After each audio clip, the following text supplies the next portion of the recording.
Di zaman kekacauan surgawi, entitas malaikat berkumpul di hadapan Dewa tertinggi. Di antara mereka, muncul sosok misterius, pelapor yang dikenal sebagai Lucifer. Dalam keheningan suci, Sang Pencipta menoleh ke makhluk bayangan, menanyakan asal-usulnya. Dengan suasana yang mengerikan, Lucifer menyatakan bahwa esensinya telah mengembara ke seluruh dunia, menjelajahi setiap sudut.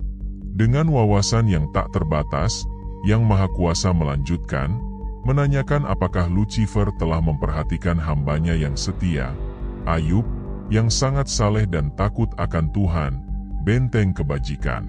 Lucifer yang licik, ahli manipulasi, mempertanyakan apakah perlindungan ilahi tersebut bukanlah perisai Ayub.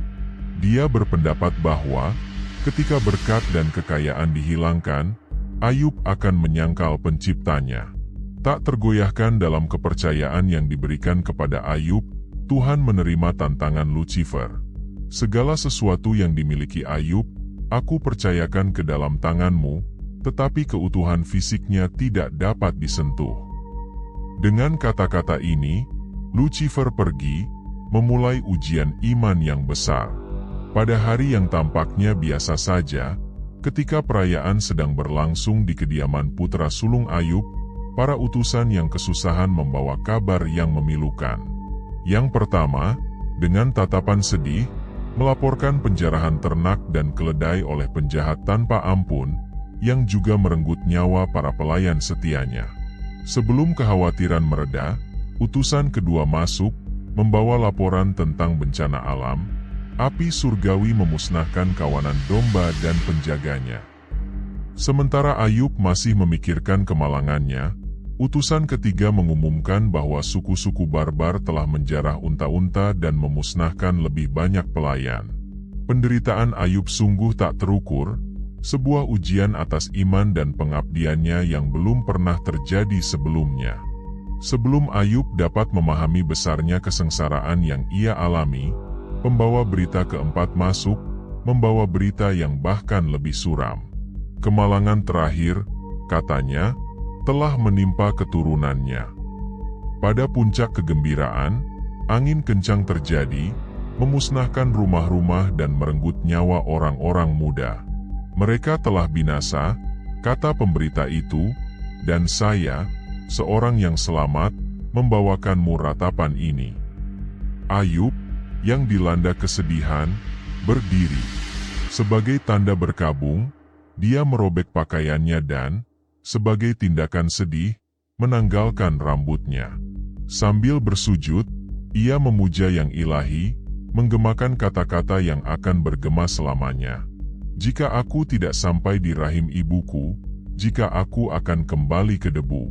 Sang Pencipta mengabulkan, Sang Pencipta mengumpulkan, segala puji bagi namanya.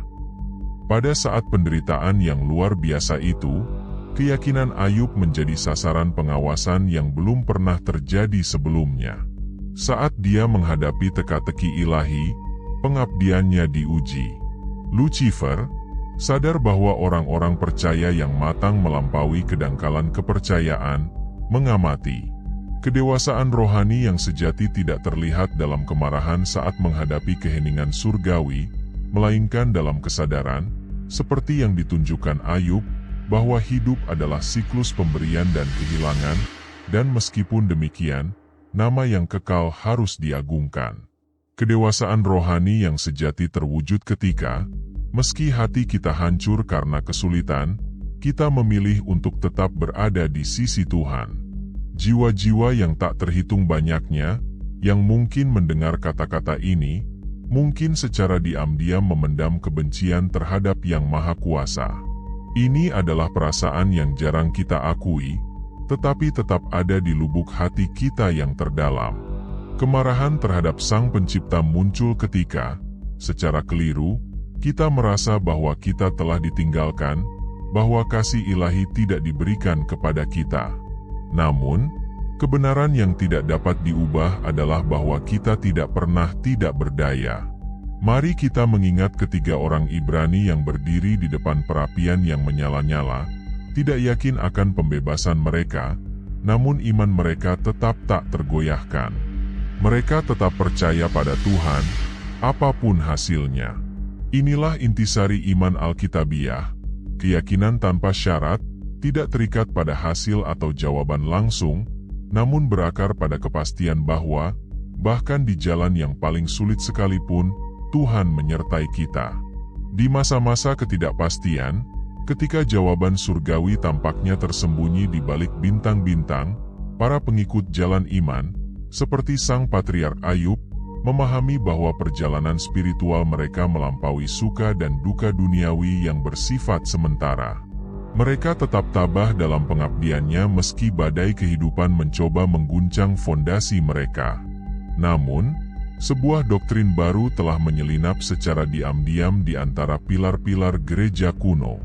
Ini adalah apa yang disebut Injil Kemakmuran, sebuah filosofi yang menipu orang-orang percaya dengan janji-janji kekayaan duniawi, mengalihkan mereka dari tujuan ilahi yang sebenarnya. Injil merkantilis ini mengkhotbahkan Tuhan yang disembah bukan karena sifat sucinya, tapi karena apa yang bisa Dia berikan dalam bentuk materi. Keyakinan egois seperti ini bertumpu pada kekeliruan bahwa iman adalah alat untuk mendapatkan keberuntungan, kesehatan yang sempurna, dan pemenuhan keinginan duniawi.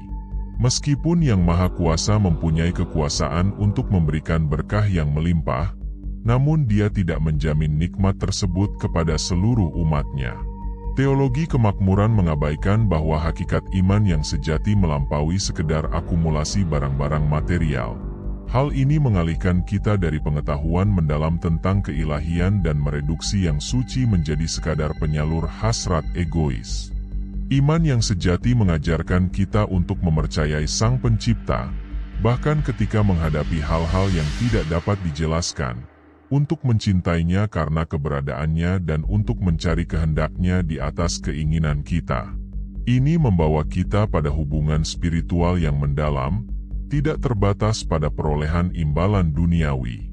Oleh karena itu, adalah bijaksana untuk tetap waspada terhadap Injil Kemakmuran dan mengingat bahwa iman kita harus berlabuh pada rasa hormat kepada Tuhan dan pencarian kehadirannya yang tiada henti, bukan pada pengharapan akan keuntungan materi.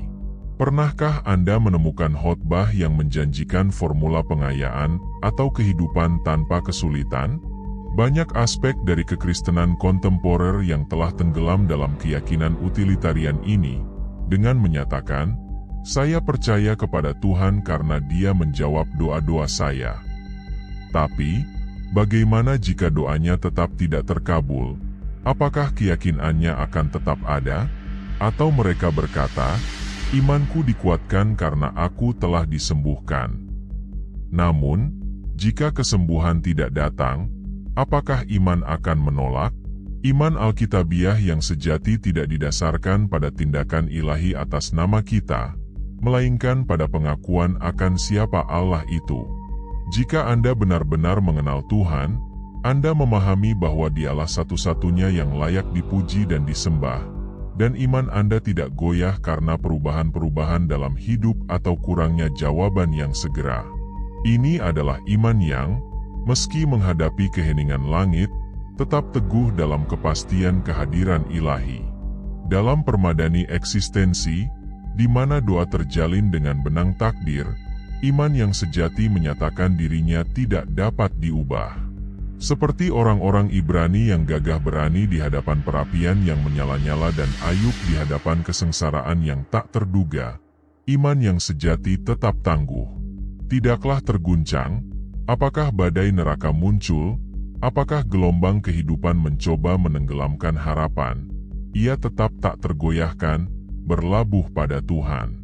Iman ini mengingatkan kita bahwa martabat Tuhan melampaui anugerah duniawi apapun, bahwa Dia layak dimuliakan dan dihormati, bukan karena apa yang Dia berikan kepada kita, tetapi karena esensinya sendiri.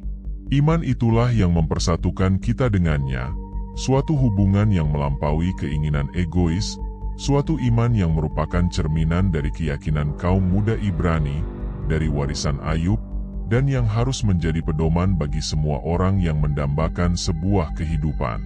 persekutuan sejati dengan yang ilahi.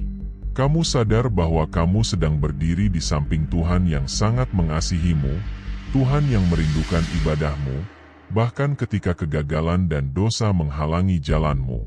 Hatinya berkontraksi, bukan karena kepedihan akibat kesalahannya, namun karena hasrat membara untuk menyenangkan Tuhan. Hari ini, saya mengundang Anda untuk beristirahat dalam hubungan sakral dengan Tuhan ini. Setan, si penipu ulung, berusaha menggambarkan Sang Pencipta sebagai entitas yang jauh, sebagai hakim yang kejam yang menunggu kegagalan untuk memutuskan hubungan suci. Namun ayah surgawi macam apa dia itu? Kebenarannya, sebagaimana dijelaskan dalam kitab suci, adalah bahwa Tuhan adalah personifikasi kasih, kasih yang tidak mengenal kondisi, yang tidak berubah ketika menghadapi kegagalan atau kesalahan. Setan tidak dapat mengubah kenyataan ini, namun ia dapat mencoba mengaburkan persepsi akan kasih ini. Penting untuk dipahami bahwa meskipun musuh mungkin berusaha memanipulasi cara Anda memandang cinta ilahi, mereka tidak akan pernah dapat mengubah esensi cinta tersebut. Tuhan adalah cinta, dan Dia mencintaimu dengan intensitas tanpa syarat. Yakinlah bahwa Tuhan yang Maha Kuasa meyakinkan Anda. Hari ini, aku mencintaimu. Aku mencintaimu dalam segala keadaan. Izinkan kebenaran ini memenuhi hati Anda dengan kedamaian dan kegembiraan. Setan gemetar di hadapan orang-orang yang yakin akan kasih Allah, orang-orang yang berjalan lurus di sisi yang Maha Kuasa, orang-orang yang memahami bahwa tidak ada hal buruk yang terjadi tanpa izin ilahi. Dia takut pada orang-orang Kristen yang dewasa, mereka yang, meski menghadapi cobaan hidup, tetap teguh dalam imannya. Dia takut pada mereka yang tidak menyerah pada ratapan terus-menerus, karena dia tahu bahwa pengikut sejati bukanlah mereka yang tenggelam dalam keluh kesah, melainkan mereka yang bangkit dengan kedewasaan dan pengertian. Seorang Kristen yang matang adalah seseorang yang menyadari bahwa Tuhan tidak terombang-ambing di antara emosi yang ekstrim, bahwa dia bukanlah makhluk yang berubah-ubah yang menanggapi permintaan seolah-olah dia adalah jin ajaib. Seorang Kristen yang matang memahami bahwa Tuhan itu konstan, bahwa kasih-Nya abadi, dan bahwa kehadirannya merupakan sumber kekuatan dan kenyamanan yang tidak ada habisnya. Di tengah luasnya kosmos, satu kebenaran bergema dengan jelas. Esensi ilahi, sumber cinta dan belas kasihan, tidak pernah meninggalkan orang-orang yang mengabdi padanya. Pepatah ini terwujud dengan sangat baik dalam perjalanan hidup Ayub, yang hidupnya merupakan bukti kesetiaan yang tak tergoyahkan kepada Sang Pencipta, bahkan di bawah tabir kesengsaraan yang paling parah. Ayub, seorang yang bermoral dan berintegritas, mendapati dirinya tiba-tiba kehilangan harta benda duniawinya, dihadapkan pada serangkaian bencana yang akan menantang jiwanya. Namun keyakinannya tidak goyah. Kepercayaannya kepada Yang Maha Kuasa tetap teguh, secercah harapan di tengah badai kehidupan. Walaupun Dia membinasakan aku, namun aku tetap percaya, kata Ayub dalam pasal 13, ayat 15, sebuah gema dari imannya yang tak tergoyahkan. Teman-temannya, yang kebingungan, menduga ada kesalahan tersembunyi, kesalahan tak termaafkan yang telah memicu kemalangan seperti itu. Istrinya, yang merasa sedih, mendesaknya untuk mengingkari pengabdiannya. Namun, Ayub, yang tenggelam dalam kepedihan dan kebingungannya, tetap setia. Wahyu ilahi, di akhir cobaan beratnya, merupakan tindakan kasih yang luhur, yang abadi, dalam kebijaksanaannya yang tak terbatas, mengembalikan kepada Ayub tidak hanya harta bendanya, tetapi juga kepastian bahwa cinta ilahi melampaui perubahan-perubahan duniawi. Mereka yang, seperti Ayub, memahami dan menerima kebenaran ini, adalah benteng dari iman yang matang, pilar sejati yang di atasnya kejahatan tidak dapat berkuasa. Semoga kisah Ayub mengilhami kita untuk memupuk eksistensi yang didasarkan pada penolakan terhadap kejahatan dan pencarian yang tiada henti akan keabadian yang dijanjikan. Semoga kita, di setiap fajar, mengagungkan nama Tuhan, menyadari bahwa, terlepas dari kesulitan, kita didukung oleh cinta yang abadi dan tanpa syarat.